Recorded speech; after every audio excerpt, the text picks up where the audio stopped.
do Uruguai à Argentina, da Argentina ao Paraguai para chegar a Mato Grosso. Isso leva meses para poder fazer o percurso, porque vai parando, ia de navio e tal. Isso era assim. Quer dizer, quando se soube da invasão do Paraguai no Brasil, levou muito tempo para o Rio de Janeiro tomar conhecimento que tinha entrado. Né?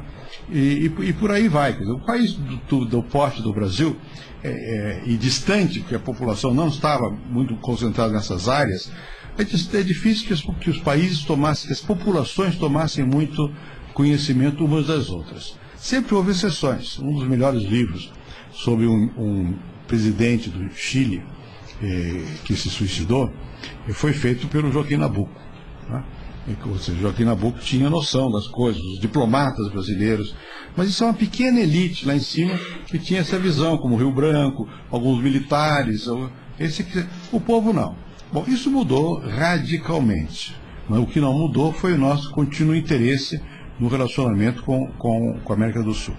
Mudou muito, se vocês me permitirem, eu vou dar até casos assim, de tipo pessoal, que sempre ilustra mais as coisas. Em 1960 e pouco, 63, eu fiz um trabalho a pedido da ONU, das Nações Unidas, que tem sede, no caso da América do Sul, no Chile, chama-se CEPAL, Comissão Econômica para a América Latina, e eu escrevi um trabalho que eles me pediram a respeito do seguinte: que importância os empresários brasileiros estavam dando à União Aduaneira, uma integração econômica que naquela época chamava-se ALAUC, a Aliança Latino-Americana de Comércio, uma coisa assim. E qual era a importância que os empresários estavam dando a esse fato? Eu fiz a pesquisa aqui em São Paulo, e no Brasil, mas basicamente em São Paulo, e era nenhuma, ninguém sabia, ninguém estava interessado, né, nesse tipo de relacionamento, e isso foi em 1963, não foi no século XIX, foi no século XX. Portanto, até essa época, ainda você permanecia o quadro que eu descrevi, ou seja, o interesse do Brasil para com a América do Sul era um interesse circunscrito às camadas de poder político e de algum setor intelectual, os diplomatas, alguns intelectuais, e começava a haver alguma preocupação em setores empresariais, mas apenas começava. A definição da importância da integração da LAUC e tudo isso vinha da burocracia internacional, no caso da CEPAL, e alguns setores do governo brasileiro que estavam interessados nisso, mas não tinha enraizamento nos interesses concretos da população. Embora os idiomas espanhol e português sejam bastante próximos, né, se você não tem contato com a leitura do texto, nem ouviu a língua, é difícil falar. Então não havia muita, sequer, comunicação nesse sentido. Claro que, de novo, sempre há as exceções, os setores mais cultos é diferente, e na fronteira é um pouco diferente.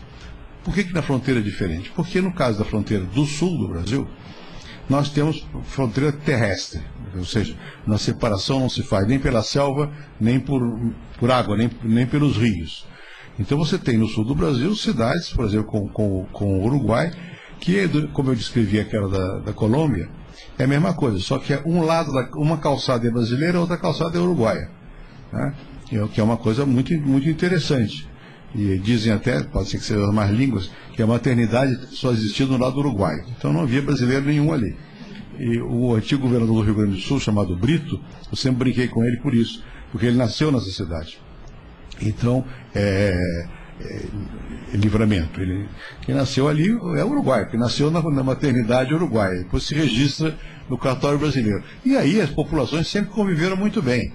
Mesmo, não é o único caso, mas ao sul também, há uma outra cidade, perto do Chuí, que é assim também, entre o Uruguai e o Brasil, as populações vivem juntas. E na zona de fronteira, por razões de outra natureza, os fazendeiros de um lado e do outro costumam ter terra dos dois lados, porque quando o câmbio favorece um lado ao outro, eles mudam o gado para um lado ou para o outro, né? Agora isso tudo é mais difícil, mas no passado isso era muito, muito comum.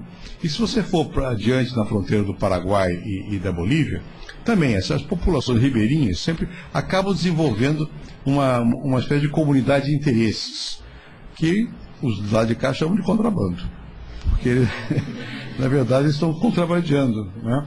mas eles não tomam muito conhecimento dos limites. Né? Então, e não há agressividade tradicional entre os povos. Há desconhecimento, da maioria, e quando havia contato, não havia propriamente uma relação de animosidade, que eles estabelecem, então, relações de interesse localizado. E é muito difícil você saber se está no Brasil ou no outro país. Vou dar um outro exemplo pessoal. Em 94, eu fui eleito presidente da República, e eu fui para o Pantanal, do sul do Pantanal do Mato Grosso. Em Mato Grosso, não, no sul não, em Mato Grosso. Fui para Corumbá, que é uma cidade até muito interessante. Corumbá, do outro lado do rio, é a Bolívia. Bom, e ali o Pantanal, que é um lugar belíssimo, algum de vocês talvez já conheça, toma-se um barco onde se dorme e tal, mas na hora de pescar ou fingir que vai pescar, a gente entra num barquinho menor para poder andar pelos aqueles alagados que tem por lá e tal. Eu estava com a Ruth, minha mulher, uma pessoa conduzindo o barco e uma pessoa do exército, da segurança, e começamos a andar e tal, é muito bonito.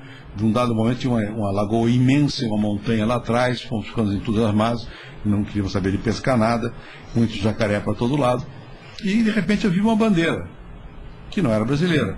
Depois um dia tinha a mesma bandeira, que não era brasileira. Eu parei, eu estava de calção de banho, tive um guarda que estava lá, quase eu já disse, quem é você e tal, eu falava espanhol, e eu digo, chama seu chefe, veio um capitão qualquer, ele digo, eu sou o presidente do Brasil. Ele roupa de banho, ele olhou para mim, Napoleão no hospício, né? Ele digo, você manda avisar o presidente que eu conheci, o Santos de Lozada, que eu estou visitando a Bolívia. Bom, mas eu invadi a Bolívia.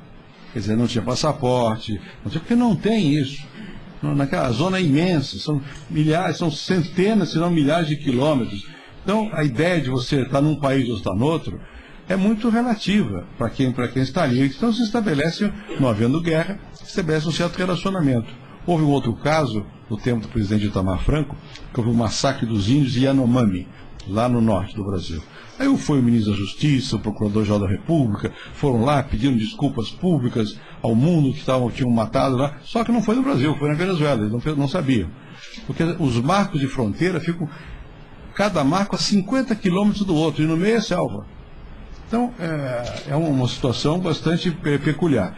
Por que eu estou dizendo tudo isso? Porque nós temos que nos aninhar nessa região. Essa é a nossa região, a região da América do Sul. E é uma região com muitas peculiaridades, né? Inclusive essa, que você tem vastas áreas desertas. E onde você tem interesses estabelecidos em poucos pedaços da fronteira. Evidentemente, dos anos 60 para cá, muita coisa mudou. Muita coisa mudou, não vou entrar em muitos detalhes, porque escapa do tema. A maior parte dos países da região caminhou na direção da democracia, foi já mais no final do século passado, aí começou a haver uma certa preocupação com avançar mais processos de integração da região. Bom, para resumir a questão, nos anos 90, no governo do presidente Sarney, começou uma aproximação maior com a Argentina, e mas basicamente no início com a Argentina. Para que vocês tenham uma ideia de como as coisas mudaram rapidamente, o presidente argentino que fez essa aproximação chamava-se Alfonsín. Bom, eu tinha ido à posse, foi depois. Esse presidente Alfonsín, uma vez veio aqui, ele não era presidente, veio aqui ao Brasil, ele estava em situação difícil na Argentina, todo mundo era o outro lado que estava no poder, e ele veio aqui ao Brasil e havia um ex-aluno meu, chamado Giorgito Sábato, filho de um grande escritor chamado Sábato, um argentino famoso, e através do Jorge Sábato, que era amigo do Alfonsín, eu fiquei conhecendo o Alfonsín. Então, quando houve aqui a democratização, a primeira eleição direta, que foi eleito governador de São Paulo, o Franco Montoro, o Alfonsín veio. Ninguém sabia quem ele era. Nós tivemos dificuldade de mostrar, olha aqui, tem que dar atenção, o homem é importante lá na Argentina. 3 anos depois ele era presidente da República. E em seguida foi ele quem fez a aproximação com o presidente Sarney no começo do chamado Mercosul. Então isso é muito recente, e o desconhecimento era muito grande, até mesmo das elites políticas, nessa questão. Quando o Alfonsín foi eleito, foi a posse dele com o Ulisses Guimarães, já a coisa havia evoluído mais, né? Mas de lá para cá, a velocidade da transformação foi muito grande. tanto com relação à Argentina como com relação ao Uruguai. E antes disso, com relação ao Paraguai, houve decisões importantes que conectaram o Brasil com o Paraguai, que foi a questão da construção de uma usina binacional em Itaipu, aproveitamento das águas do Rio Paraná para poder fazer a usina. Foi muito difícil, porque havia preocupações ambientais por parte da Argentina, temores de que houvesse também interesses um pouco menos democráticos da parte do Brasil, e preocupação de inventaram que se abrisse as compostas de Itaipu, Buenos Aires seria inundada. Enfim, esse tipo de... Quando as pessoas começam a se aproximar e não se conhecem bem, um tem medo do outro, imagina que o outro vai fazer uma bandidagem e faz primeiro, né? Bom, então havia muito disso, mas finalmente fizemos um acordo com o Paraguai e fizemos Itaipu. 25% da energia consumida no Brasil, sobretudo aqui na região leste, vem dessa represa. Então o Brasil e o Paraguai têm uma relação umbilical. O Itaipu é para nós um pulmão. Então, aí já não é mais a relação romântica da natureza que se descrevia no passado e tal. Não, aqui tem um interesse concreto, né? Pouco a pouco, nós fomos percebendo, nós brasileiros e os outros também, que era melhor aproveitar as vantagens de convivermos no mesmo hemisfério e no mesmo pedaço, região geográfica, do que ficarmos nos desconhecendo reciprocamente e, pior ainda, às vezes nos hostilizando desnecessariamente, né? Então houve muito avanço nessa direção. Custou muito para a mentalidade brasileira aceitar a necessidade do Brasil se integrar mais à região. Por quê? Porque o país é grande, havia uma noção de que poderíamos ser um país ainda mais forte, se ficássemos com uma independência de petróleo, independência de energia elétrica, uma visão de que o Brasil tinha que ser uma espécie de autarquia. Bom, isso a partir dos anos 80 foi se modificando. Começou com essa coisa do Paraguai, que avançou muito no sentido da integração. Mas isso foi se modificando bastante. A verdade é que hoje nós temos uma relação até de física de estruturação dos nossos interesses mais unificada. Por exemplo, hoje é possível trazer energia elétrica da Argentina para cá. Vem linha de transmissão direta. Isso foi ainda no meu governo, não havia, mas agora tem. Foi possível, fizemos isso com a Venezuela. A Venezuela, o norte do Brasil, não o norte, mas a Roraima, a eletricidade de Roraima vem da Venezuela. A Venezuela tinha excesso de produção de energia numa região chamada Guri, né, na bacia do Orinoco, e então nós fizemos, foi muito complicado, terminou com o presidente Chávez, porque era muito difícil porque atravessava a terra indígena dos dois lados, teve que negociar muito, mas hoje a questão da energia de Roraima vem de lá. Vocês veem agora recentemente com a questão da Bolívia, que o gás também, o Brasil fez um gasoduto para trazer o gás da Bolívia, para a Bolívia vender para o Brasil. Agora temos problemas com a Bolívia, mas o gás continua vindo de lá. Então, houve um avanço grande na integração física e um certo esforço. Hoje é possível mandar carga daqui de São Paulo para Valparaíso, no Chile, por trem, né? Há uma interconexão. E mesmo lá na zona mais difícil, que é entre o Acre e o Peru, já existem estradas de rodagem. É possível, uma parte brasileira está até asfaltada, está uma ponte, enfim. Só para dar uma cor mais local a coisa, quando no sul do Brasil, para fazer ligação com a Argentina, só havia uma ponte. Por quê? E as estradas não eram asfaltadas. Porque a hipótese que havia depois da Guerra do Paraguai é que se houvesse alguma nova guerra, seria do Brasil com a Argentina. Então nós não fazíamos pontes, nem eles queriam nem nós, para dificultar o transporte de tropa. E não se pavimentavam as estradas para dificultar o transporte de tropa. O grosso do exército brasileiro se concentrava no Rio Grande do Sul. Bom, hoje não, hoje está na Amazônia. O grosso ainda não está lá, mas estrategicamente é na Amazônia. E foi esvaziando o sul, porque não há previsão, nem na Amazônia, mas não há previsão de guerra. Mas havia hipótese, não é previsão. A hipótese de guerra seria com a Argentina, basicamente. Agora, há demanda de ponte em todo lado. Qualquer presidente que passeie pelo sul, aquelas cidades todas pedem uma ponte. Querem uma ponte nova para fazer a ligação com a Argentina ou com o Paraguai. Nós aumentamos as pontes. Quer dizer, a integração física está se processando, né? Por estrada de ferro, a integração a questão energética. Ainda não é suficiente, mas já está. Evidentemente, a telefônica também, uma modificação imensa. De Buenos Aires para falar com São Paulo é uma demora de 2, 3 horas. Isso em 1960 e poucos, era 2, 3 horas. Às vezes não falava, tinha que marcar para o dia seguinte. Era um outro mundo.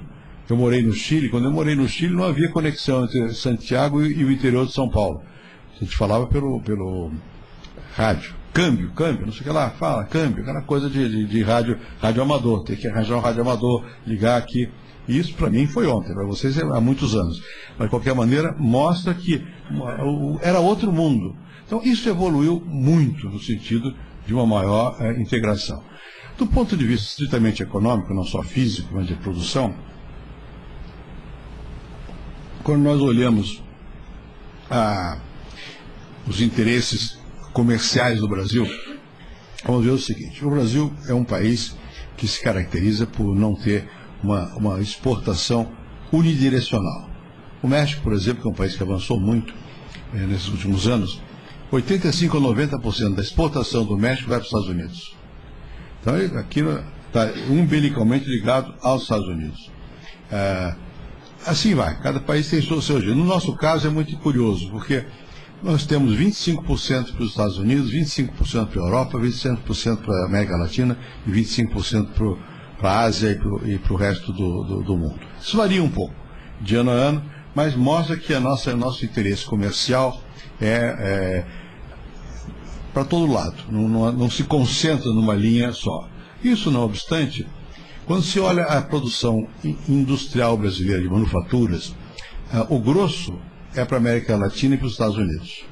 A América Latina é muito importante, não é quantitativamente. Agora a China é o segundo maior cliente do Brasil.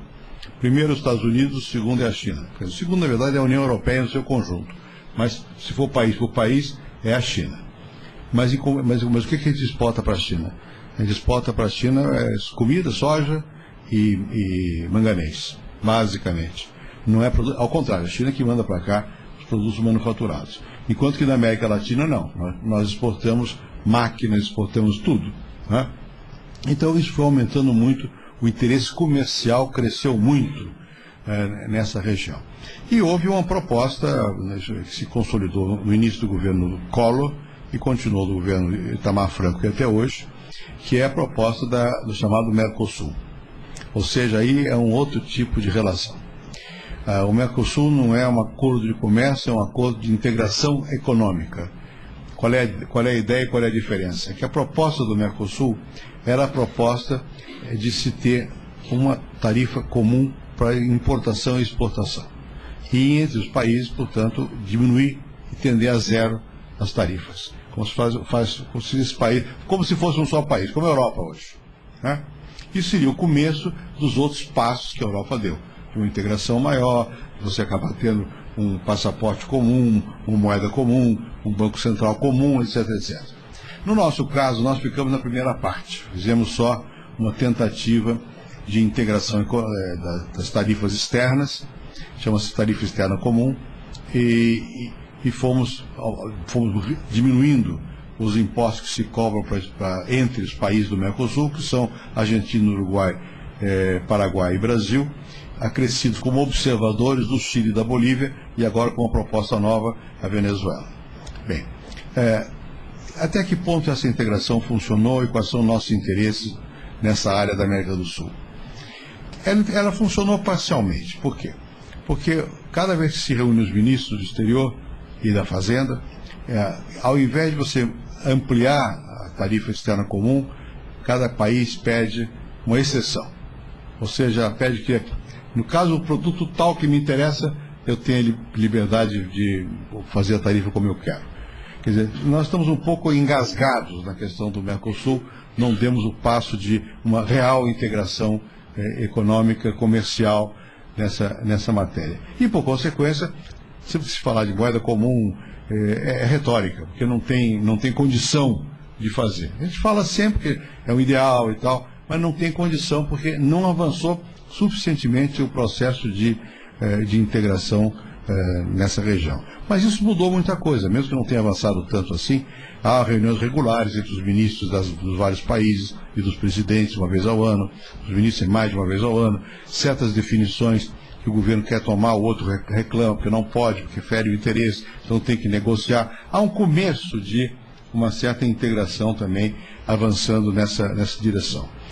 E conjuntamente com isso, houve um enorme afluxo de gente de lado a lado. Por causa do turismo, que aumentou muito, mais ou menos 2 milhões de argentinos e uruguaios vêm ao Brasil cada verão, né? Ou mais. Né? E também vão muitos brasileiros ao Uruguai e, sobretudo, à Argentina. Agora começa a vir chilenos também e vice-versa. Quer dizer, houve uma maior integração. E houve muita integração na área cultural. As universidades, hoje, muitas universidades, aqui mesmo no Instituto, temos programas comuns com o Chile. E frequentemente vêm pessoas de outros países da América do Sul, não é só, mas vêm mais da América do Sul do que de outras regiões. Né? Quer dizer, existe, portanto, uma rede informal e formal com relação ao Estado, mas formal com relação aos próprios envolvidos, que se vai estabelecendo e que vai ampliando os conhecimentos, o contato, o interesse, e acaba havendo maior coincidência de interesses também. Até mesmo o idioma, começa a haver um pouco mais de gente nesses países do Sul que procuram aprender português, e o vice-versa é mais forte ainda.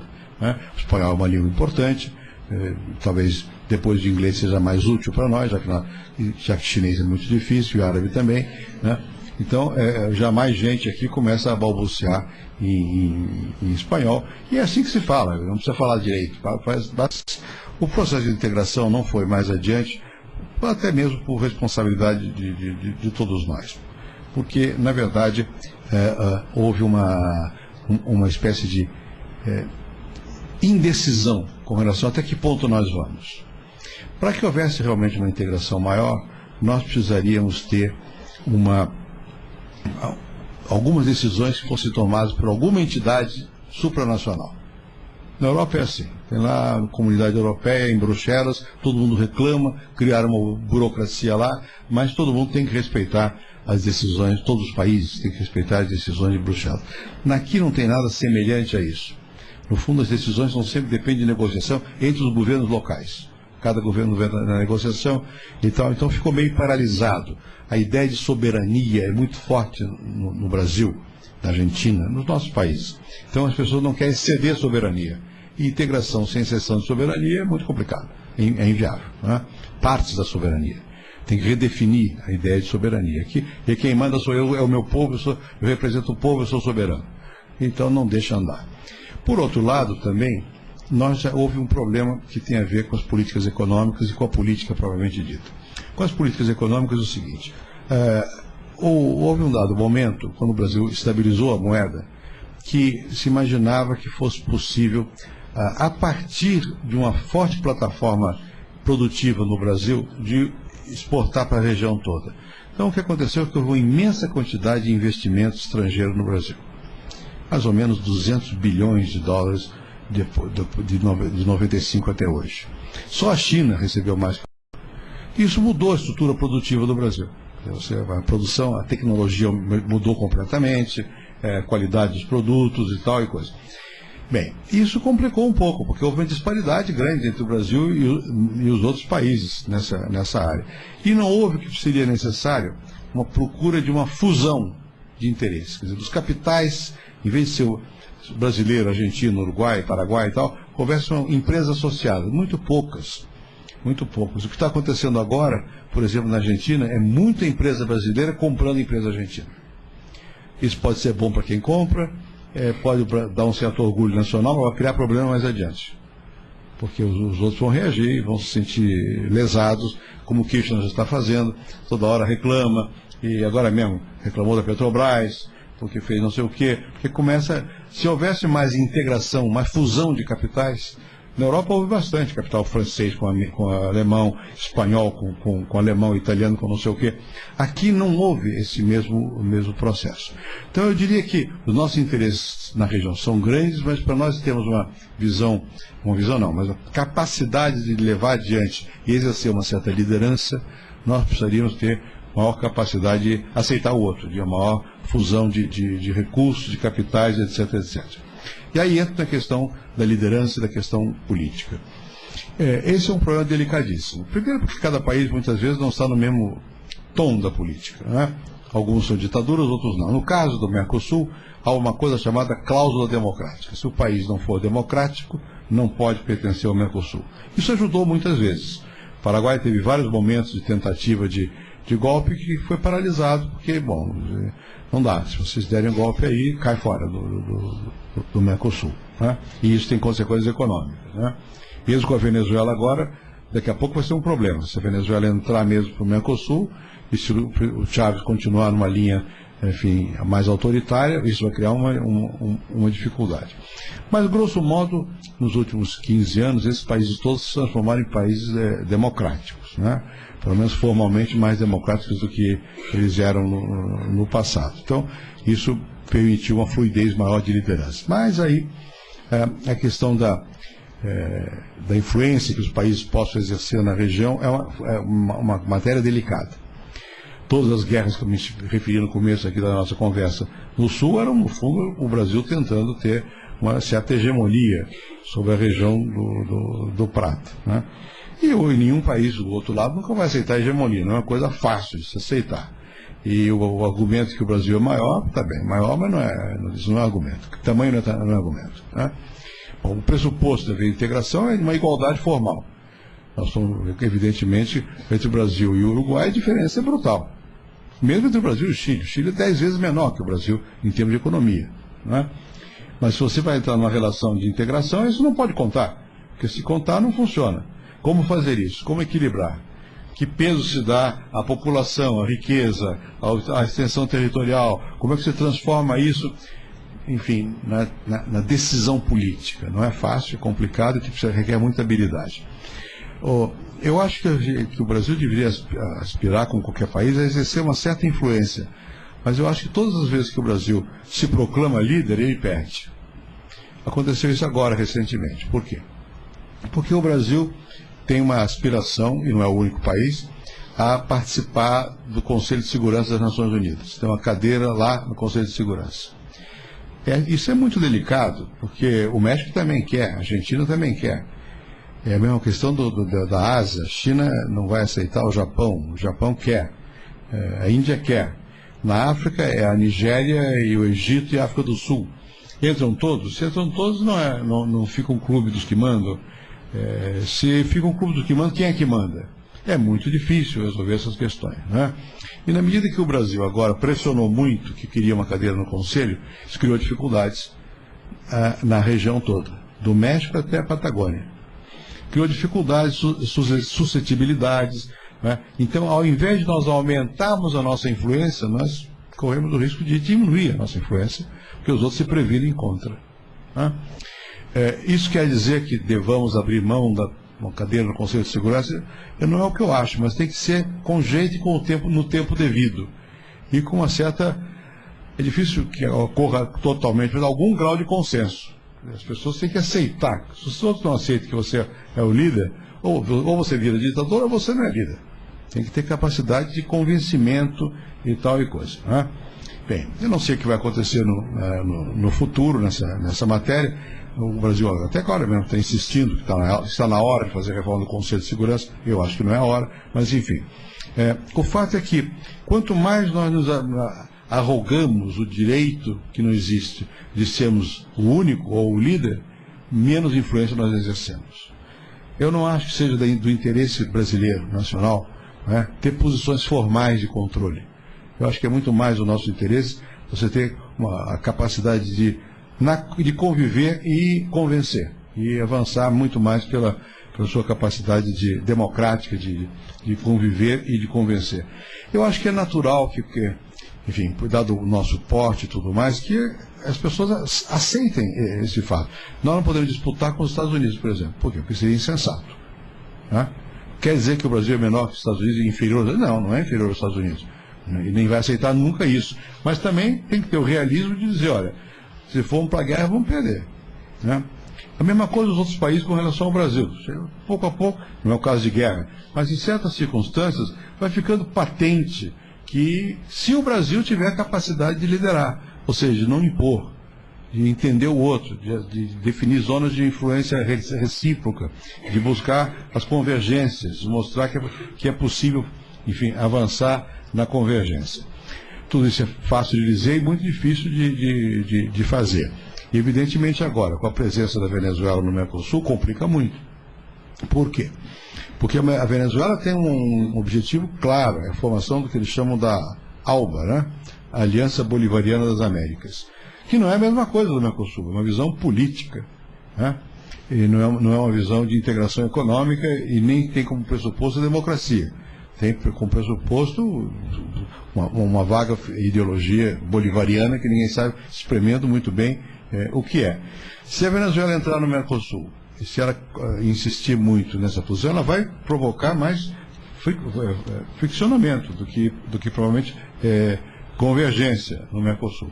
Então nós vivemos um momento delicado no que diz respeito à América do Sul. Não delicado no sentido de conflito aberto, de guerra, nada disso, mas na construção daquilo que é o ideal. O ideal civilizatório é a construção de um modo comum de conviver, como a Europa fez. Mas a Europa é um caso único. A União Europeia é um caso único na história, né? Eu acho que nada foi mais importante do ponto de vista civilizatório e cultural do que o que os europeus fizeram, que os franceses e os alemães que se mataram a vida toda, hoje estão unidos, né? Eu sempre conto uma história que eu uma vez conversei com o chanceler da Alemanha, que é o primeiro-ministro, que era o Helmut Kohl, e eu era presidente, estava almoçando com ele, ele disse, olha, eu aqui na Europa, eu sou alemão, onde eu nasci, que é perto de Bonn, era a zona de ocupação francesa. Eu tenho um tio que foi morto pelos franceses. E, naturalmente, os tios dele mataram os santos franceses. E quando eu andava na rua, que eu era jovem, e vinha um oficial francês, eu tinha que abrir caminho para ele, tinha que sair da frente. Então eu fui criado no ódio à França. Até que nós aqui na Alemanha descobrimos que isso ia nos levar ao desastre, uma nova guerra. Então nós fizemos um entendimento, aí como ele era muito autoritário, também disse, mas aqui, você entenda, hein? A Alemanha é mais forte, nós somos mais, e por isso mesmo nós fomos mais generosos. Ele disse, vocês do Brasil são mais fortes, tem que ser mais generosos. Só que nós fomos pouco generosos na construção desse processo. O Brasil não, é que nós não temos a riqueza que a Alemanha tem, né? Então, toda hora quando você vai às reuniões da América do Sul, a formação da integração econômica e tal, toda hora vem a reclamação dos países menos ricos que dizem, mas aqui vocês não dão nada para compensar. Na Europa deram. Portugal, Espanha, Grécia se beneficiaram da Alemanha e da França. Mas a Alemanha e a França tinham muito mais. O Brasil não tem tanto para dar. Mas já poderia dar alguma coisa. É que é um pouco de... chegará o momento em que nós vamos entender que é do interesse de todos que haja um maior impulso coletivo na região. Bem, eu não falei de uma parte importante da América do Sul, que são os países andinos. E é curioso que nós sempre, quando falamos da América do Sul, falamos da parte sul da América do Sul, agora falamos da Venezuela, porque tem a presença, e esquecemos da Colômbia, Bolívia não tanto, Colômbia, Equador, Peru, essa coisa toda. Por quê? Porque, de fato, esses países eles olham para a Ásia, na verdade, olham para o Pacífico, né? Tem interesse e vão muito diretamente para o Pacífico para os Estados Unidos. Se eu for olhar o mapa das relações econômicas e tal, Colômbia, Equador, tudo isso está voltado. A relação com o lado do Sul é muito menor. É muito menor. Isso não quer dizer que nós não devamos ter uma preocupação, uma ação. O Peru tem fronteira imensa com o Brasil, talvez seja a maior fronteira, não tenho certeza, se é o Peru ou se é a Colômbia, mas é imensa a fronteira do Brasil com o Peru. E agora, crescentemente, começa a haver outro fator de integração, que é a globalização por parte de empresas brasileiras. Quer dizer, o número de empresas, e não só brasileiras, chilenas também, o número de empresas que hoje em dia operam no espaço regional e global é muito grande já. Se for qualquer um dos países que eu mencionei aqui, Equador, que é um país pequeno, você vai encontrar lá, pelo menos a Odebrecht essa outra construtora, do Rio de Janeiro, não importa. Não importa, uma outra construtora grande, essa é muito ativa naquela. E é Petrobras. Né? Sempre encontrará. Se for para o Peru, vai encontrar Gerdau, além de outras mais. Né? Se for para o Chile também, vai ter Vale do Rio Doce, Gerdau, a Petrobras, enfim. Já existe hoje, independentemente de políticas governamentais, uma teia de interesses, e é recíproco. Algumas empresas de energia do Brasil são controladas pelos chilenos. A Colômbia tem investimento aqui. O México é que está. Não falei do México porque não está na América do Sul. Mas o México tem muitos interesses aqui. A semana que vem nós vamos ter uma reunião nessa sala sobre em Brasil e México. Os interesses políticos e econômicos são muito grandes, né? Enfim, os países andinos, portanto, embora dá a sensação que olham para o outro lado, mas crescentemente começa a haver também uma participação. Aí nós temos questões complexas que são de ordem política, porque muitos desses países têm população indígena grande e que nunca foram propriamente integrados à vida política do país. Daí a Bolívia. Pela primeira vez um indígena virou presidente da Bolívia. É um fato importante, é um fato democrático. O que ele vai fazer depois vamos ver. Mas o fato em si é um fato importante. Né? Bom, o Equador, o básico da instabilidade da vida política do Equador é a questão da integração indígena. Os indígenas estão na serra, e o Equador é dividido em dois, a costa e a serra, Guayaquil e Quito. Bom, toda a briga política é de Guayaquil e Quito, não é Guayaquil e Quito. São as populações indígenas que fazem pressão e não estão integradas, e as populações da costa que não são indígenas e são integradas. Né? A Bolívia é a mesma coisa, a maioria é indígena e não tinha integração política e nem social. Né? E por aí vai. O Peru também, embora menos nesse momento, mas mesmo assim a parte peruana, que é não ocidental, é muito grande. A parte brasileira não ocidental não existe, porque os negros se ocidentalizaram. Ou melhor, tudo no Brasil virou um misto de Ocidente e África. A cultura é a mesma. Mesmo se vai aos Estados Unidos, você tem a cultura negra e a cultura não negra. No Brasil não tem a cultura negra. A cultura negra é a nossa. Né? Ela foi incorporada na música, na dança, na literatura, em tudo. Não existe a exclusão cultural. Pode haver exclusão de raça até e social. Mas culturalmente não. Nesses outros povos que eu mencionei aqui, não há integração de nenhuma natureza, nem política, nem econômica e nem cultural. Então são países que vão levar muito tempo até que eles encontrem uma fórmula de convivência que permita haver um desenvolvimento mais forte, com estabilidade democrática. Enfim, para resumir, porque senão eu vou cansar você de falar muito e convém que quero algumas perguntas. Para resumir é o seguinte, o Brasil, pouco a pouco, está se aninhando. Você tem que entender que nós vivemos aqui, com a geografia vai definir, em larga medida, o nosso destino, até político. Né? Não há escolha. Né? E ao invés de ficarmos buscando os defeitos dos nossos vizinhos, temos que ver as qualidades. E temos que buscar formas crescentes de entendimento e de tirar proveito dessa relação, transformar tudo isso num propósito que tenha base cultural, base política, base no fundo afetiva, que permita ampliar a convivência. Né? Idealmente nós devíamos ser capazes de ser bilíngues. Eu sempre defendi, até quando eu era senador, fiz propostas nesse sentido, o ensino obrigatório do espanhol, porque eu acho que a gente só ganha sendo bilíngue nessa região. Né? Crescentemente a influência da literatura vai ter um ponto importante, né? E ela existe. Eu não sei como será hoje, mas seguramente vocês leram os grandes novelistas e romancistas da América Latina. Né? Eles leram em menor proporção os nossos, mas começam a ler também. Quer dizer, isso tudo vai formando uma certa base de identidade. Não para que nós deixemos de ter relações com o resto do mundo, seria impossível isso. Ao contrário, mas é uma maneira de nós termos mais força nas nossas relações com o resto do mundo. Portanto, de fato, estrategicamente, eu acho que o Rio Branco tinha razão. Nós temos que estar sendo, não no sentido antigo, que é cuidado com eles, mas é no sentido moderno. Olha, nós somos a mesma coisa, queremos ser juntos, queremos estar juntos aqui e vamos tomar cuidado, porque senão lá de cima não deixam. Lá de cima não é Deus não, são os Estados Unidos. Vamos às perguntas. Bom, quem vai começar. Muito bem. Tem o...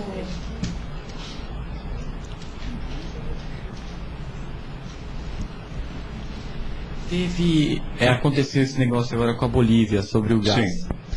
Ao mesmo tempo, o Paraguai começou a querer cobrar maior tarifa sobre a energia de Itaipu.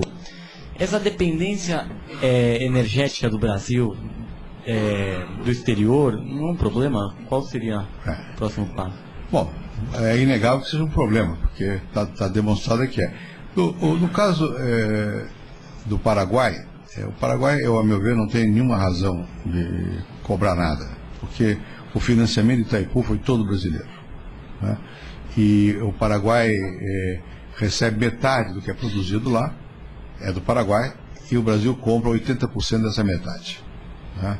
E compra pelo preço estabelecido, que é o mesmo. Então eu acho que no Paraguai existe uma exploração política por razões locais, né, contra partidos que brigam com o outro, usam o Brasil como escudo. E tem um problema complicado, que é o seguinte: a empresa de Itaipu, ela é uma empresa, ela não é o governo do Brasil, ela é uma empresa binacional. Então, quando Itaipu não paga o Tesouro do Paraguai, não é o governo do Brasil que não está pagando, é Itaipu, né? E uma parte do orçamento paraguaio está baseado sobre os royalties de Itaipu. Isso toda hora dá problema. Eles puseram, põe a educação do Paraguai, paga pelos royalties de Itaipu. Vão dizer que é o Brasil que não pagou, quando há atraso. Há problemas dessa natureza. Não obstante, eu acho que eu nunca ouvi nada assim de mais sério que impedisse o que nos interessa, que é a continuidade do fornecimento de energia elétrica. No caso da Bolívia é diferente. Por quê? Porque a Bolívia, o Brasil também, o gasoduto nós fizemos. E com dinheiro do governo. A Petrobras fez com dinheiro empréstimo do Banco Mundial, não sei o quê. Pois a Petrobras, isso era para poder comprar o gás da Bolívia. Outra coisa foi feita depois que a Petrobras colocou na Bolívia 2 refinarias de gás. Bom, o que os bolivianos fizeram? Eles desapropriaram essas 2 refinarias. Pagaram agora. Pagaram mais ou menos, mas pagaram. Bom, eu acho que isso foi uma espécie de reversão da história. Por quê? O gás, quando nós fizemos um acordo com a Bolívia, o preço do gás era desfavorável ao Brasil. Custou muito convencer os empresários de São Paulo e do Sul de tirarem o diesel e substituírem por gás. Por que nós queríamos que eles fizessem isso? Porque a longo prazo o gás é mais barato e polui menos. Diesel polui muito.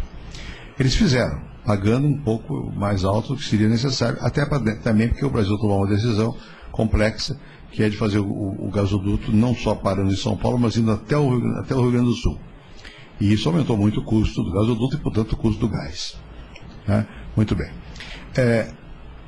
Depois, o preço do gás variou no mundo. Então, o contrato do gás com a Bolívia ficou desfavorável à Bolívia. Há um ponto a favor da renegociação. Acontece que uma coisa é petróleo, outra coisa é gás. Por quê? O petróleo é o que se chama commodity. Quer dizer, você tem um suprimento contínuo, infinito de petróleo, você tem o que se chama mercado spot. Você vai no mercado de Londres, você vê quanto é que vale o barril de petróleo hoje, e se você pagar aquele preço, você tem o petróleo, naquele preço. O gás não é commodity. Por quê? Porque a Bolívia não pode vender gás senão para nós, ou para a Argentina. Só pode vender gás para quem tem o gasoduto. Você não pode pegar o gás e mandar exportar o gás, né? Então, e eles tentaram fazer uma negociação como se o gás fosse uma commodity. Não é. Tem que levar em consideração que tem um gasoduto, quem fez o gasoduto e tal, havia um acordo. E eu acho que faltou ao governo do Brasil ter sido mais firme, não depois que desapropriou, antes da desapropriação, em convencer o Morales de que isso é um erro. Por que é um erro? Porque agora a Petrobras não vai investir na Bolívia, né? Ela vai pagar um gás um pouco mais caro, isso não chega a abalar muito o Brasil, melhora um pouco a Bolívia, mas não vai investir. Então o gás vai ficar lá. O que o Brasil está fazendo? Está tentando agora acelerar o GLP, que é o gás liquefeito. Esse vem da África, ou de onde seja, entra pelos portos. Tem alternativa, né? A Bolívia vai pagar um preço caro pela decisão errada que tomou. Não é de discutir o preço, ela tinha dever de fazer isso. O presidente da Bolívia, ainda mais sendo uma carga histórica, que ele foi o primeiro indígena e tal, ele tinha o dever de arranjar mais recursos. Mas a negociação não devia ser nos modos antigos. Eu vou desapropriar. Ele devia ser, bom, como é que nós podemos ter um preço melhor? Como é que vocês vão fazer, por exemplo, para investir na petroquímica aqui? Eu quero participar da petroquímica, eu, Bolívia, quero participar. O Brasil tem, eu acho que o Brasil teria que ajudar a Bolívia a ter uma, como tem com o Paraguai, o Itaipu, podíamos fazer uma petroquímica. Eles sozinhos não têm como fazer. Eles não têm recursos para investir. Né? Bom, esse é o drama de sempre. Na Europa é a mesma coisa. A Rússia hoje, ela pode fechar a torneira de gás. Já fechou. Uma vez para fazer pressão. Né? Mas não fecha, porque se fechar também não tem para quem vender. Faz um pouco de chantagem. Né? Olha, eu vou fazer tal coisa, mas não fecha. Quer dizer, o Brasil tomou uma posição com a Bolívia que foi de tolerância a 1000. Né? Eu até entendo, dado o background político dos dois que estão tomando a decisão e tal. Do ponto de vista do interesse nacional, foi demais. Devia ter brecado antes. Mas daqui a 10, 20 anos muda a situação e de novo vamos ter que negociar com a Bolívia porque o gás vai estar lá, tá? E é barato. Não tem gás mais barato para nós que o gás da Bolívia. E a Bolívia não tem para quem vender gás. Pode vender por navio? Pode.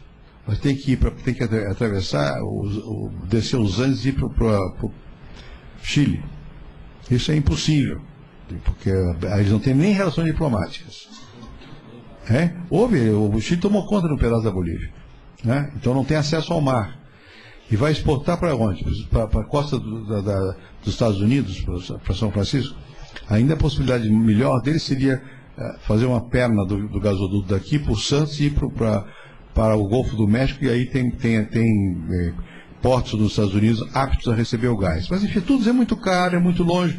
Quer dizer, foi um momento de baixa racionalidade. Mas na vida é assim, há momentos em que a política vira paixão. É realidade também, isso não pode escapar. Mas a longo prazo eu acho que volta a ter uma certa racionalidade, e eu acho que não existe isso do Brasil ficar dependente. É um pouco de ilusão, porque é momentâneo. Né? No limite, se fosse na relação do tipo imperialista, como tem lá no petróleo, você invade. Né? Não se vai fazer isso. Né? Mas enfim, nem a Bolívia nem o Paraguai, a briga não pode levar aos extremos, porque perde. Né? E também nós não queremos que se leve ao extremo. Acho que num dado momento vamos voltar a uma certa racionalidade.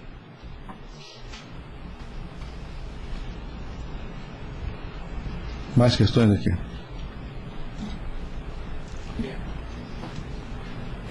Até que ponto o senhor acha que o Brasil, como líder do Mercosul, tem que ceder às exigências dos outros países para promover a integração do Mercosul? Então?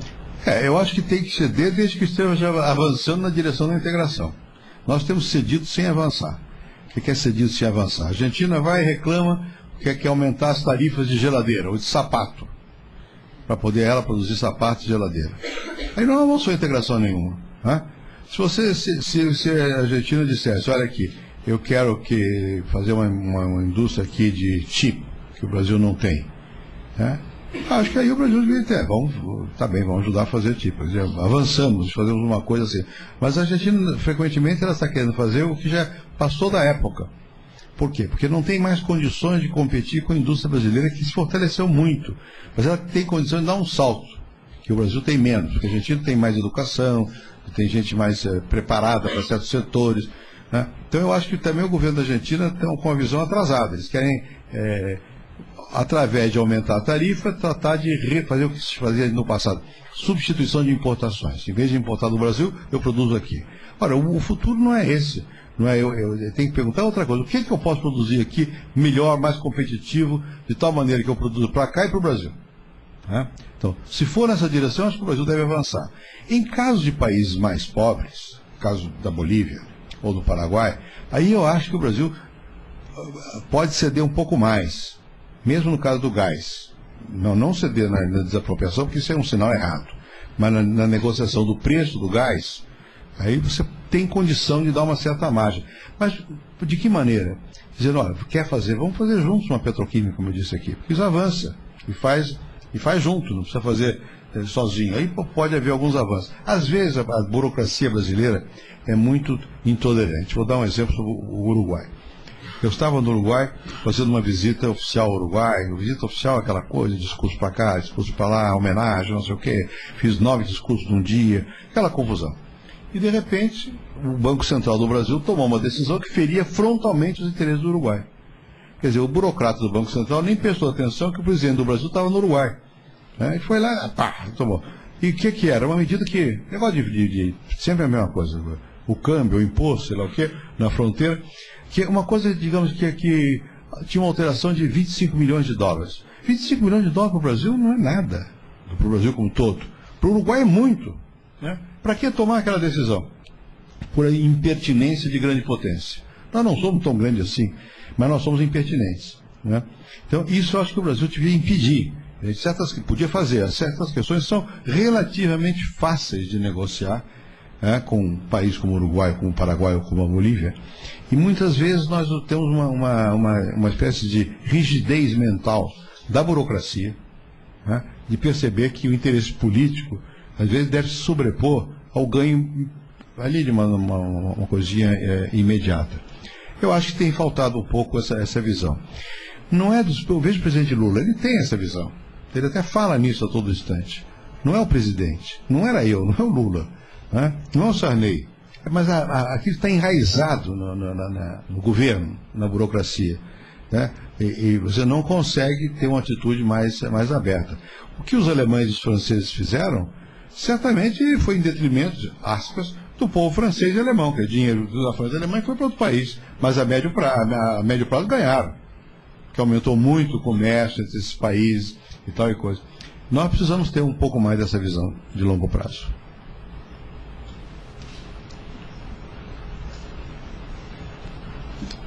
O senhor comentou sobre o sucesso da União Europeia com a unificação de uma moeda, o euro. Seria possível na América do Sul a implantação de uma moeda única? Como é que a Europa fez isso? A Europa fez primeiro o que eles chamam lá os acordos de Maastricht. Quer dizer, eles definiram certas regras de política econômica, política monetária, por exemplo, política fiscal. Nenhum país pode ter um déficit maior de 3% do produto. E por aí vai. Foram preparando regras para que você tivesse um ambiente chamado macroeconômico semelhante. Né? Uma vez eu estava na Argentina e o presidente Menem propôs, numa conversa de imprensa, propôs uma moeda comum. Bom, é popular e tal, eu também não ia contra, mas eu disse, olha aqui, tudo bem, mas antes de fazer moeda comum, nós temos que, o câmbio como é que fica? É o mesmo ou não é? Se o câmbio não for o mesmo, não tem como. Se a relação da moeda da Argentina com o dólar, ou do Brasil com o dólar for diferente, um está subvalorizado, outro sub, não vai funcionar. Como é que fica o comércio? Né? Você só pode ter um banco, você tem que ter um banco central comum, a Europa tem. O que significa, você imagina o que significa isso? Você pegar a sua moeda e dizer, ó, quem define o valor dela não sou eu. É uma burocracia lá longe que representa vários países. Mas isso é necessário para poder ter realmente uma moeda comum. Porque a moeda é a expressão de um fluxo de vida, de comércio, de decisões políticas, etc. Vai levar tempo para chegar lá. Agora, há uma coisa que é possível. E nem isso nós fazemos. Nós, quando conversamos com os nossos parceiros do Mercosul, é via dólar. Você não pode usar diretamente o cruzeiro, o real, como é que chama, a moeda peso. Você calcula em dólar para fazer a transação. Não é nem direta. Tem que avançar aos poucos. A situação melhorou nesse sentido, que hoje o peso é mais ou menos, a Argentina é 3 por 1, aqui é 2 por 1. Né? Mas está estável. Se for estável, você sabe como calcular. Quando um país começa a oscilar, aí complica muito a relação. Por isso você tem que ter um banco com um emissor comum e regras comuns de política fiscal. E mais adiante tem confusões maiores, que a Europa ainda não vai ter que resolver. Isso vai levar depois a uma mobilidade de pessoas, mão de obra. Quem é que paga a aposentadoria? Você trabalha 10 anos aqui, 5 na Argentina, 3 no Uruguai, 4 na Bolívia, quem paga?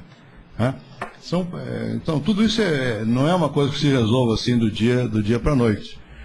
Agora, é importante ter como ideal chegar a esse ponto. Tem lá atrás uma pergunta também.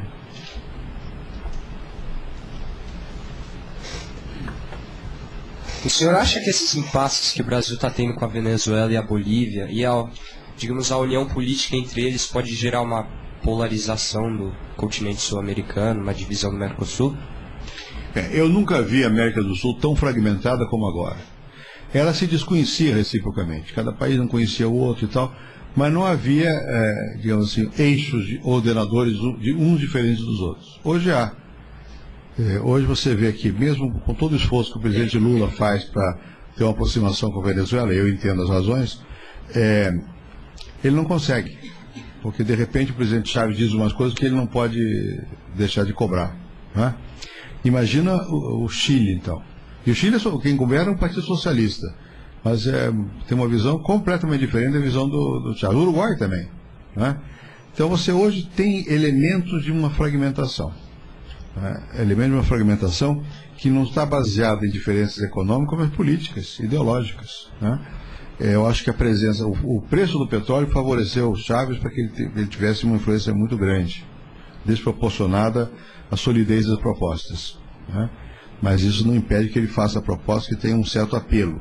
Além do mais, o Chávez é o único aqui no continente, dos líderes importantes, que pode se dar o luxo de ser ao mesmo tempo anti-americano e anti-globalização.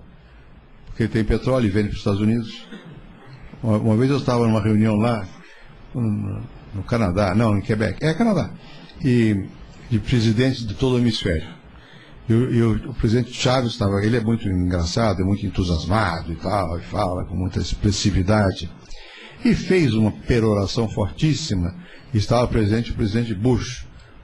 O presidente Bush foi a primeira reunião internacional que ele participou, ele estava muito sem jeito e tal, ele não é lá muito ajeitado. Então e o Chávez aproveitou daquele momento de incerteza e tripudiou nele.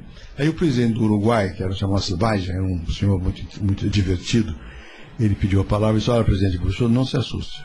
Eu só quero uma coisa do senhor. Eu só quero que o senhor permita o Uruguai ter tantos açougues nos Estados Unidos quanto a Venezuela tem posto de petróleo, tem posto de gasolina. Desmoralizou o argumento do Chávez. Só me dá os açougues aí que está tudo bem. Quer dizer, então o Chávez tem essa coisa que ele vende, o produto dele vale ouro. Né? E isso fez com que ele ficasse com uma capacidade de influenciar muito grande na região. E somado a isso, a ideia de que ele é anti-americano e anti-globalizador, ele ocupa um espaço que é único. Né? Muita gente vai ficar entusiasmada com essas posições e tal e coisa. Então, de fato, eu acho que isso está produzindo uma certa divisão política na região.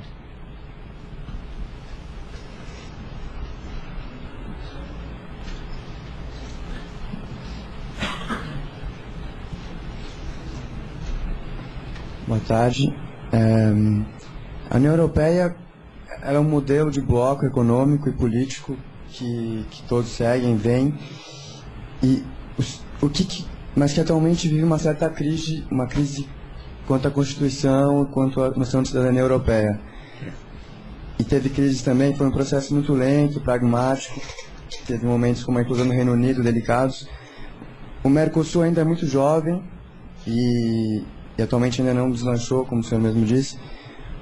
O que o senhor acha que nós, latino-americanos e o Mercosul, podemos aprender com os erros e sucessos da União Europeia, assim, as bases e pontos principais que deram certo e deram errado também? Em primeiro lugar, a União Europeia começou com uma coisa muito pragmática, como você disse, que é a união do carvão e do aço, né? No Vale do Ruhr. Eu acho que, por isso que eu sou favorável a fazer gasoduto, trazer energia elétrica, fazer uma estrada e fazer coincidências de interesse econômico, que são coisas concretas. Né? Então você não está discutindo se o país é democrático ou não, está discutindo aqui. Então precisamos do gás, tem gás, não tem gás, quanto custa, quem ganha. Então, a União Europeia começou botando o dedo numa coisa objetiva. É o oposto da ALBA, ou mesmo essa casa que o Lula propôs, porque isso é só retórica, não tem Não tem por trás nada a não ser boa vontade. Na Europa, eles começaram com algo mais que a boa vontade. A boa vontade veio depois, né?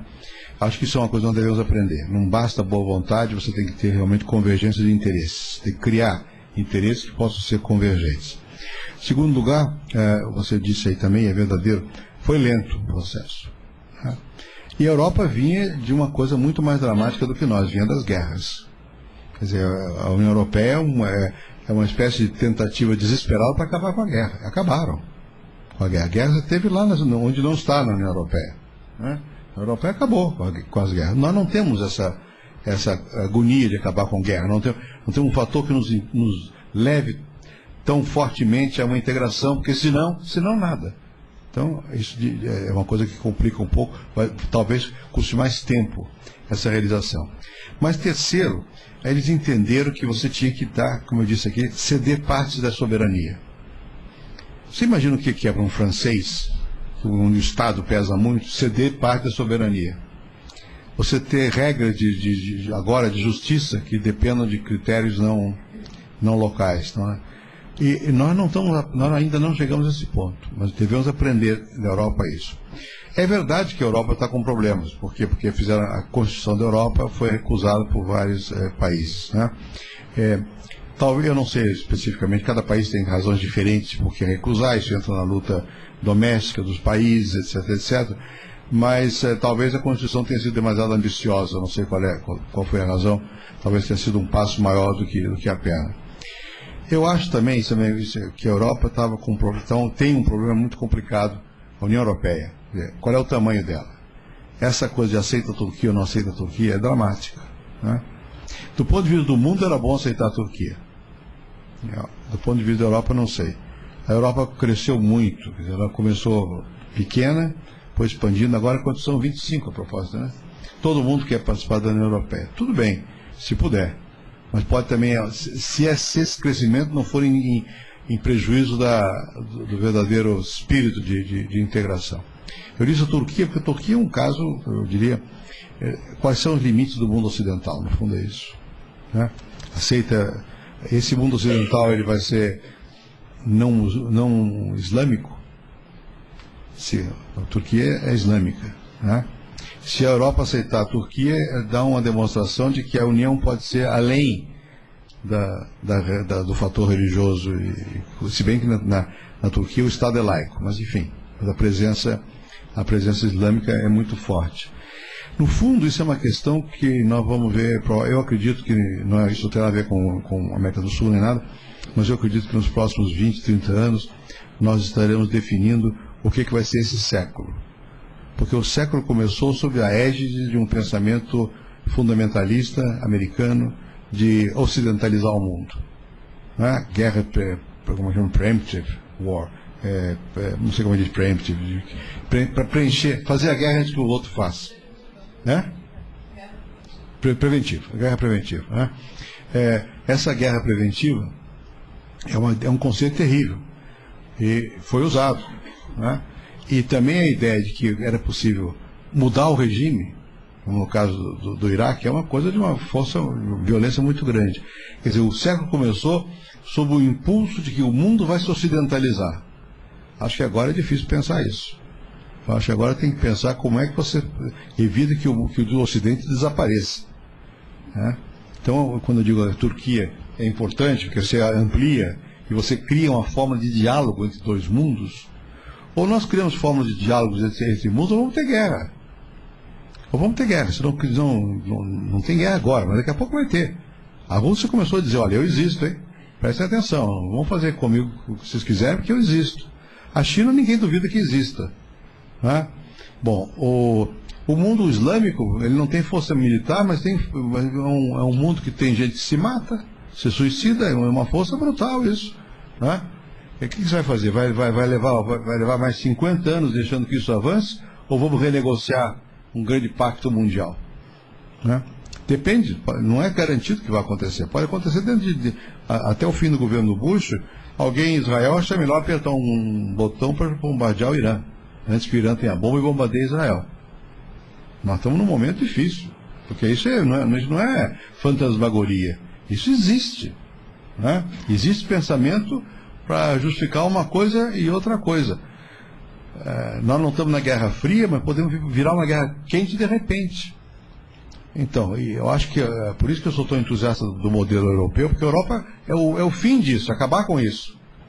E quando eu digo, se a Europa fosse capaz de absorver a Turquia, é um sinal de que o mundo no futuro pode ser um mundo que não tenha tanta tensão e que aceite as diferenças um do outro. E ele, é claro que diga, bom, tem que estar as coisas universais, tá? Vamos tentar valorizar os direitos humanos e tudo mais, mas não vamos pensar que a gente consegue isso só pela força, que não vai.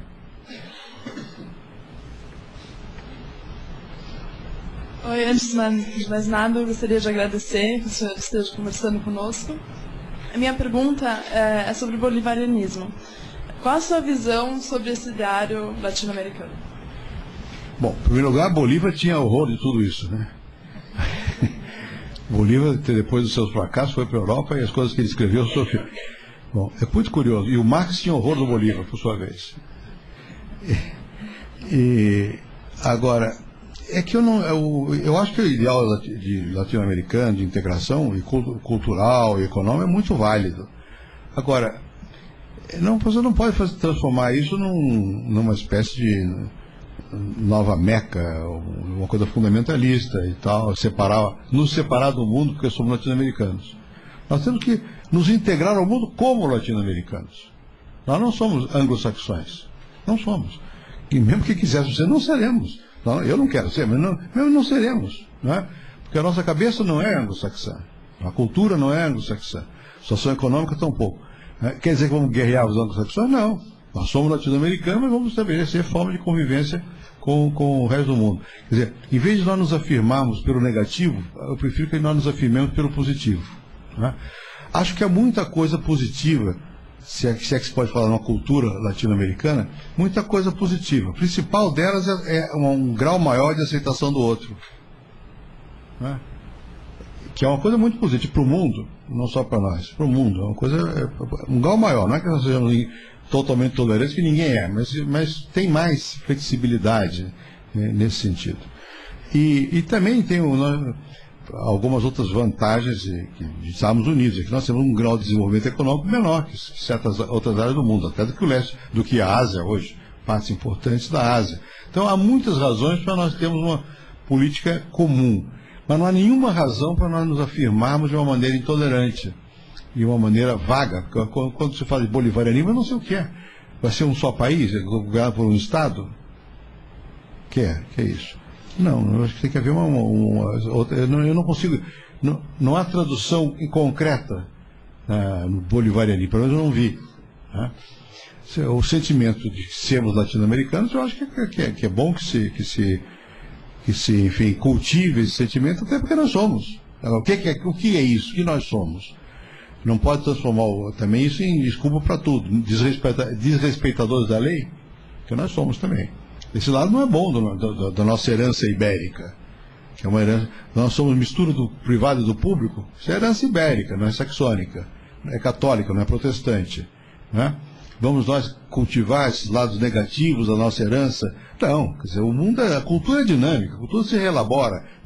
Cultura não é uma essência, você não é tal coisa, você vai sendo. Vai mudando sempre. Então, nós temos também que ver, olha, do nosso lado, quais são os pedaços mais podres para nós tirarmos e o que é bom de outros para nós incorporarmos. Não é um Estado ser latino-americano, é um processo, é uma vivência que tem que conviver com outras vivências e ter uma política, dizer o que eu quero, o que eu não quero, excluir. Quando eu vejo essa coisa assim, muito assim de Estado, eu sou Bolívar, eu fico com medo. Né? Aí eu fico do lado do Bolívar, essa gente não vai dar certo. Que era a opinião que o Bolívar tinha depois do seu fracasso a respeito da América Latina.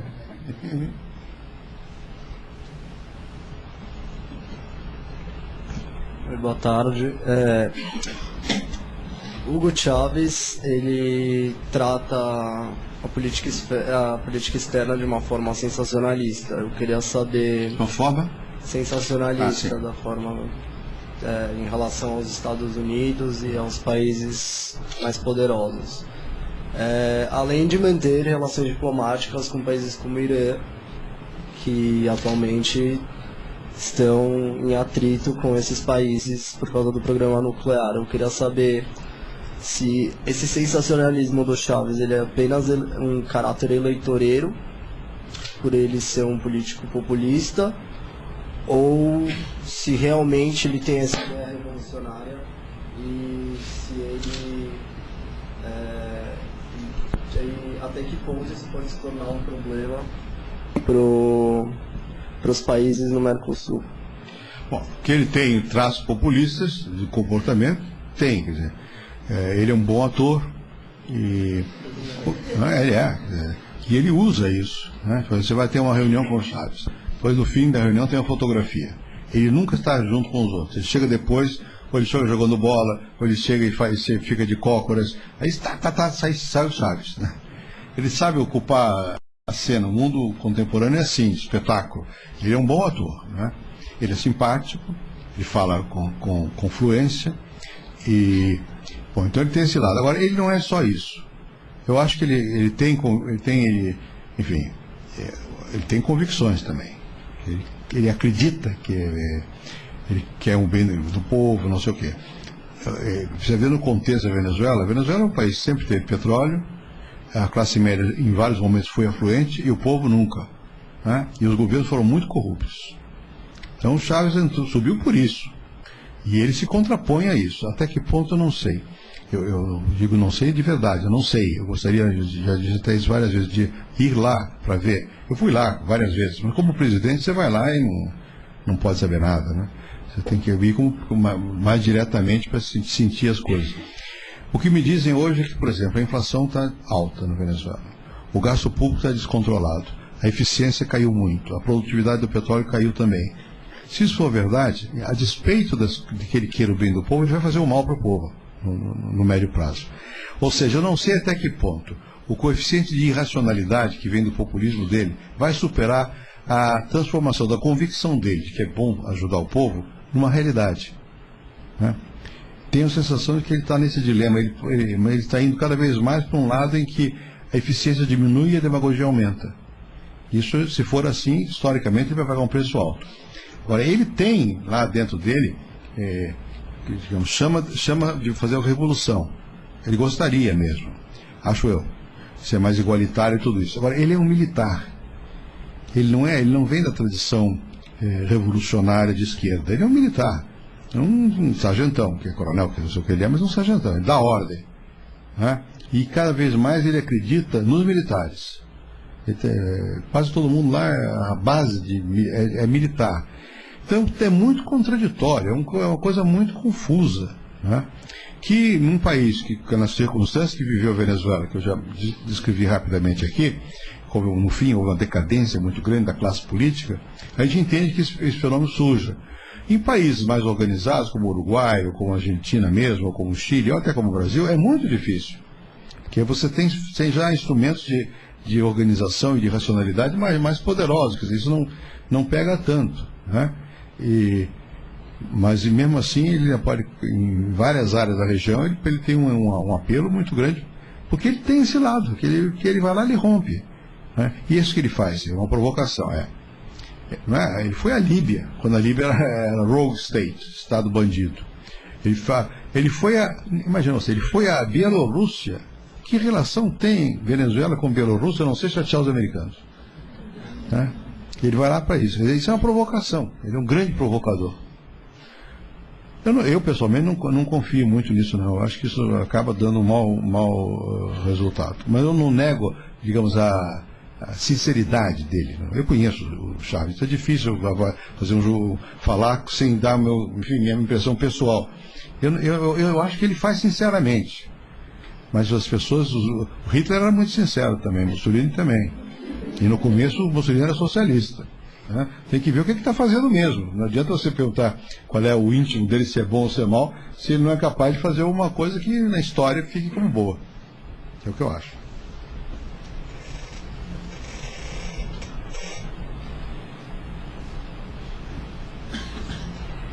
O senhor falou em corrupção na América Latina, que parece ser uma moda bem atual no Brasil e aqui ao redor. E não é uma coisa recente, né? Que é uma coisa que vem da história do continente. Então eu queria saber o que o senhor acredita que poderia resolver um problema que já é tão tão distante, que já vem de tanto tempo. Como você diz, a integração? Da corrupção. A corrupção, bom, não entendi. Bom, isso já vem, não é que vem da história da América Latina. Isso é eu li recentemente um livro que me impressionou muito sobre Portugal. Tenho falado muito sobre esse livro, não sei nem o nome do autor. São 3 volumes. Chama-se A Decadência de Portugal. A decadência começou no século XVI para esses autores. Né? E eu só li o século XIX. Se você for ler o que acontecia em Portugal no século XIX, na segunda metade do século XIX, no último quarto do século XIX, quando os grandes romancistas portugueses, Eça de Queiroz, Antero de Quental, Guerra Junqueiro, eles todos resolveram opinar sobre política. E até o Eça de Queiroz tem um livro chamado As Farpas, que ele publicava, uma coisa chamada As Farpas, que eram crônicas dele, políticas. O que ele diz? Portugal não vai para frente, que aqui em Portugal nunca entrou o espírito científico. Não vai para frente porque aqui a Inquisição prevaleceu. Nós somos católicos reacionários, contrários à religião. E nós somos corruptos. E todo mundo aqui quer ser funcionário público. Esse país não tem solução. Bom, ele está falando de Portugal, não do Brasil. Bom, hoje Portugal é membro da União Europeia, foi para frente, está desenvolvido, os países mudam, né? A cultura. A Espanha também era extremamente reacionária, atrasada culturalmente, a Inquisição, expulsou os judeus, aquela coisa toda. Vai lá a Espanha hoje. A Espanha, para mim, é uma coisa que me impactou muito. Eu conheci a Espanha em 1960, 61. São Paulo era mais rico que a Espanha. Hoje a Espanha tem uma renda per capita de se aproximando de $30 mil. São Paulo, que é o estado mais rico do Brasil, deve ter 8. Né? A Espanha fez isso em 40 anos, 50 anos. Né? Deu um salto. Não. E a corrupção diminuiu. Portugal também. Existe em toda parte. O nosso problema não é só a corrupção. O que nós não temos o que nós temos é a impunidade, que é mais grave. Porque corrupção é um desvio pessoal, a pessoa que é bandida. A impunidade é o sistema que não está funcionando, que não pune. Não é? É diferente. Você não consegue acabar com a corrupção, porque você não consegue, isso a igreja pode fazer, ou sei lá, um partido, transformar todo mundo em bonzinho. Mas é regra, é a família, é regra de comportamento. Você não deve roubar, não deve roubar, não deve. Põe na sua cabeça, não deve roubar. Se roubar, vai para o inferno, isso aqui, tudo bem. Então você não rouba. Tá? Ou se você rouba, bom, isso é um problema, digamos, de comportamento. Agora, não ser punido é um problema de sistema. Então, eu acho que o que é para acabar com a corrupção, ver o que nós estamos assistindo agora no Brasil. É um festival de denúncia de corrupção. E o que acontece? Nada. O grave é não acontecer nada. Até o festival de denúncia pode ser até positivo. Estão denunciando, pelo menos. Mas não acontece nada. Né? Então, esse que é o problema. Nós não fizemos aqui. Nos Estados Unidos foi assim. Nos Estados Unidos, na década de 20, quando tinha lei seca e tal, a corrupção era enorme. Era enorme. O que eles chamam lá Town Hall, como é que chama isso? Town Hall é o município, né? A prefeitura, o conselho municipal, aquilo era uma bandidagem só. Aqueles enormes conjuntos residenciais de Nova York, aquilo era uma roubalheira só, Partido Democrata na época, era uma coisa louca. Até que começaram a punir, ia mudar as regras e tal. Há corrupção lá. Mas você vê, agora mesmo, tem uma senhora Hilton, está na cadeia. Né? Eu trabalho lá numa universidade chamada Brown, que é uma cidade chamada Providence, onde eu passo uma parte do ano lá. Bom, o melhor prefeito de Providence modificou a cidade, modernizou, está na cadeia. Porque roubou. Ninguém nega que ele fez muita coisa, mas está preso. Aqui se você rouba e faz. Né? Então esse é que é o problema. Vai levar algum tempo para nós mudarmos as instituições para que elas realmente punam. E você não pode nem botar na cadeia, porque se for para a cadeia, matam o cara na cadeia. Porque as cadeias nossas são escola de bandido. Tem que melhorar as cadeias para poder prender gente de colarinho branco. Senão não vamos nem prender. Né? Mas essa que é a grande diferença. Não é? Que você não vai acabar com a corrupção, você vai acabar com a impunidade. Eu acho que esse o nosso drama. Mais duas, vamos lá, 3, são as últimas. Ou não, 4h30. Boa tarde. 4h30. A gente escuta falar, muitos governos da América Latina, hoje em dia estão sendo esquerdistas. Tá fraco, né? Muitos governos da América Latina Latina hoje são de esquerda. Sim. Então essa seria uma tendência populista ou não? E por que nesse momento esses governos assumem a liderança? Veja, o que se chama de esquerda é o problema. Para mim, de esquerda na América Latina, você tem o Chile e o Uruguai, que são partidos são de esquerda. Os partidos que estão lá vêm da esquerda, tem uma certa concepção e tal e coisa. Bom, são considerados pelo pessoal que apoia o Chávez como de direita. Por quê? Porque eles são a favor da economia de mercado. Aqui passou a ser esquerda quem é a favor do Estado, e, se possível, autoritário e anti-americano. Isso é que se considera de esquerda. Por que em alguns países houve isso e em que países? Os países mais propensos a esse tipo de reação são os países mais pobres com população menos integradas. A Bolívia, o Equador, a Guatemala, o sul do México, a Venezuela até certo ponto. Aconteceu não só por isso, porque foram países governados por regimes não só corruptos, como ineficientes. Eu conheci bem o Peru. Quem conheceu o Peru pré-Fujimori e depois do fim do Fujimori, entende por que depois quase que vai para o Humala, para a presidência do Peru. Porque é uma desgraça. Quer dizer, o governo foi eleito, é ineficiente e rouba durante 10 anos, 20 anos. Chega um momento que esse negócio estoura. Venezuela foi assim também. Então é mais por isso. E principalmente porque também agora houve simultaneamente a América Latina teve que se reorganizar em função de dois motores. Um foi a onda democrática que veio depois da queda do Muro de Berlim. Isso aumentou a liberdade. Então estourou tudo. As classes sociais começam a fazer demandas. E o governo, se não tem competência, não atende a demanda, cria uma confusão. E a outra é que os mercados mudaram. Os países tiveram que abrir o mercado, se internacionalizar, liberalizar uma opção de políticas. Também teve isso, cria problemas também. Então você junta liberdade, junta pressões de mercado, governos ineficientes e corruptos, isso cria clima para você estourar de alguma forma. Nesses tipos de governo que se chama aqui de esquerda, mas de esquerda não tem muita coisa. É muito mais de reação a essa situação, de esquerda clássica, pelo menos. Porque a esquerda significa, no passado, o que era a esquerda? Era basicamente você ter propriedade, acabar com a propriedade privada dos meios de produção. Ou, se não acabar, reduzir bastante. E, em segundo lugar, em alguns setores, era você ter uma classe que se organiza, tem um partido que vai para o Estado e, através do Estado, modifica a sociedade. É a visão leninista disso. Hoje ninguém defende essa visão leninista porque não funcionou. Mas a ideia de... O que sobrou disso foi a ideia de que, quem sabe, o Estado, se for bem orientado, possa fazer o bem do povo. É o Chávez. Eu tenho dúvidas sobre isso. Eu acho que tem que ter mais sociedade, mais organizada, mais dinâmica. Aí sim, em interplay, jogando com o Estado. Por isso que eu acho que, por exemplo, o Chile ou o Uruguai... Pega o Uruguai.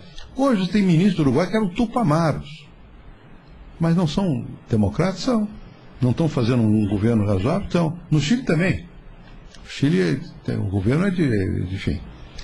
Mas é completamente diferente do governo do Hugo Morales, ou do Chávez, Então, essa palavra esquerda está sendo usada de uma maneira um pouco solta. O fenômeno que você está descrevendo não é de esquerda, é esse. É de uma junção de fatores que levaram a governos fortes, afirmativos em nome do Estado, anti-globalização, e por causa dos fracassos anteriores. Boa tarde. O Brasil vem tendo um desenvolvimento econômico abaixo do esperado. Eu queria saber qual a principal causa disso. Bom, são muitas, mas a principal é difícil de dizer, mas eu acredito que o que é crescimento econômico, pelo menos, é investimento. A taxa de investimento é que vai fazer você prever a taxa de crescimento. A nossa taxa de investimento hoje está em 17% do produto. Para nós crescermos estavelmente acima de 5%, vamos ter 22%, 23%. Ou seja, nós não temos investimento suficiente porque nós não temos poupança suficiente. Por que nós não temos poupança suficiente? Você tem 3 fontes possíveis de poupança para poder investir. Uma é externa. O capital vem do exterior, entra, investe. A outra é das famílias, das pessoas, das empresas, etc, etc. E a outra é do governo. Nós crescemos nos anos 70 a taxas estáveis de 7% ao ano. Como? Porque, basicamente, todo o imposto arrecadado pelo governo era autoritário, ia para o investimento. Bom, depois disso, o que aconteceu? Nós tivemos a crise do petróleo e a inflação. A crise do petróleo colocou o Brasil em posição muito desfavorável na relação do comércio exterior, de reservas e essa coisa toda. E a inflação desorganizou tudo no Brasil. Então, o governo federal e os estaduais, ao invés de terem poupança para poder investir, passaram a ser devedores. Continua. Quer dizer, o Brasil deve hoje a dívida interna de mais ou menos 1 trilhão de reais. 1 trilhão de reais são 500 bilhões, não, mais de dólares. É um dinheirão. 500 bilhões de dólares, né? É um dinheirão. Então, você fica numa situação que você não tem, uma das pernas do investimento, que é o governo, não tem. Faz essa demagogia e tal, você vai ver, não tem porque não tem recurso para investir. O capital externo veio, mas ele fica com medo, porque como nós ficamos parados pela metade em muitas coisas, nas regras de contrato, opção de coisas mais, não vem com tanto ímpeto, está vindo, mas não com tanto ímpeto. Então sobe o setor interno. O setor interno é penalizado pelos impostos, porque como o governo tem dívida, ele precisa imputar imposto para ele poder pagar a dívida. Então nós fomos resolvendo aos poucos. A inflação foi resolvida, a questão do câmbio foi sendo acertada, a questão da dívida externa está resolvida, a interna ainda não. Com a taxa de juros caindo, a largo prazo, talvez isso aí possa ser equacionado. Ainda assim, se você pegar uma curva, você vai ver, eu disse que nos anos 70 nós crescíamos a 7%, é verdade. Nos anos 80 foi uma confusão total. 90 começamos de novo fracamente, ainda estamos nesse mesmo, digamos, da estabilização para cá, estamos nesse mesmo ritmo relativamente fraco. Mas se você olhar, houve dois processos que tem que tomar em consideração. Primeiro é que tem democracia, então a demanda social é muito forte. Quer dizer, nos anos 70 o governo não tinha que cuidar tanto da educação, da saúde, nem cuidava, não tinha SUS, não tinha reforma agrária. Agora o dinheiro público vai para essas coisas. Quer dizer, embora não cresça tanto, a sociedade melhora. E, por outro lado, como eu disse aqui no início, houve uma transformação muito grande do tipo de produto que se produz. Por exemplo, o aço brasileiro não servia para nada há 20 anos. Hoje ele é bom, ele é exportável. O carro, o Collor dizia, é uma carroça, não é um carro. Todos nós ficamos contra. Mas ele tinha um pouco de razão. Não estava no standard do mundo. Hoje está. Tem que estar para poder exportar. Né? A celulose, quer dizer, houve uma mudança qualitativa no patamar do crescimento. Eu não sou pessimista com relação à economia brasileira. Não sou. Eu sei que tem problemas e tal e coisa, mas eu não acho. Eu acho que o Brasil continua colocado entre as 10 maiores do mundo, o que não é fácil. Num mundo que mudou muito, que exigiu muito e tal e coisa. Isso não garante que você, sem outras medidas, avance. Mas eu acho que nós já estamos aí com um desenho que é razoável. Tem mais 2, 3? Vamos ver. Uma só, então vamos lá. Boa tarde, senhor presidente. Meu nome é João. Na verdade, eu tinha 2 perguntas, mas eu faço uma só. Faz as 2, eu respondo uma. Tá bom. Então, se o Brasil tivesse que escolher entre 2 blocos econômicos, a ALBA e o ALCA, qual seria o melhor para ele? Tá. Eu não tenho dúvida que a ALCA, porque a ALBA não é econômico. Agora, a ALCA também depende de como é que se faz a ALCA. Né? No caso aqui, o que aconteceu com a ALCA foi uma coisa curiosa, porque nós nunca quisemos fazer mesmo, nem eu nem o Lula. Ou seja, a sociedade não dá respaldo para fazer a ALCA. Então, mas eu acho que era bom continuar falando de ALCA, para ver o que se podia avançar ou não, em que condições. O governo do presidente Lula tomou uma decisão que eu acho que foi infeliz, que foi o seguinte: se reuniram em Miami e decidiram que cada país faz o que quer de um cardápio de opções. O que os americanos fizeram? Acordos bilaterais. Então, todos os países têm acordos com os Estados Unidos, menos o Mercosul. Né? Qual é o problema disso? Eu disse aqui que nós exportamos basicamente para a América do Sul, sobretudo máquinas. As máquinas americanas vão competir com as nossas com vantagem nesses países. Então, nós ficamos isolados. Eu não acho isso bom. Eu acho que senão vamos ter que avançar na OMC, agora estão tentando, né? E aí o governo tem tentado, Doha, negociações de Doha, eventualmente com a União Europeia é difícil, E agora, por causa do etanol, quem sabe abre uma possibilidade de algum entendimento com os Estados Unidos. Porque o mundo vai querer mais comércio e mais entendimento. Agora, não pode ser qualquer ALCA. Você vê o que estão chamando de ALCA, quais são as condições, mas tem que negociar. Mas eu acho que nós ficamos com o pior dos mundos. Essa foi a primeira pergunta, a segunda não tem. Na verdade tem, mas...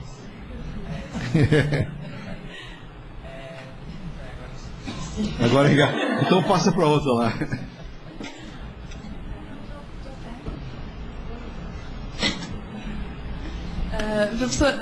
Professor, uma das qualidades que eu admiro muito no senhor é a quantidade e a qualidade dos livros sobre política que o senhor escreveu.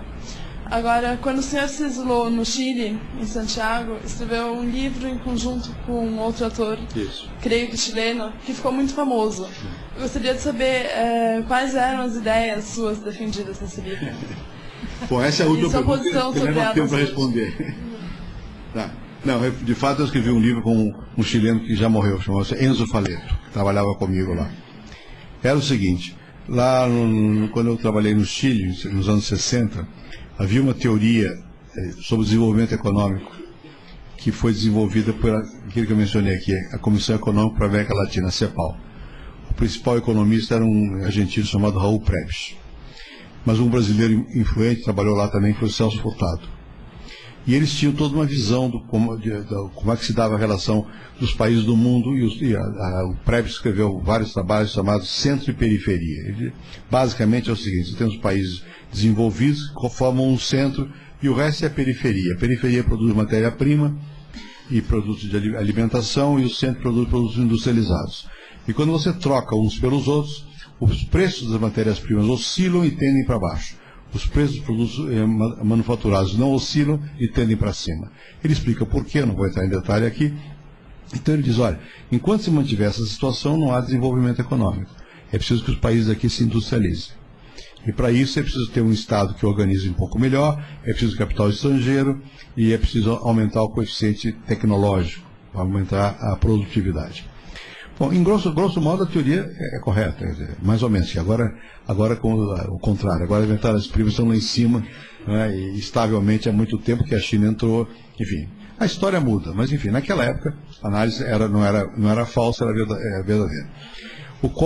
Nesse livro, qual foi a nossa discussão com o pessoal? Eu trabalhava lá na CEPAL.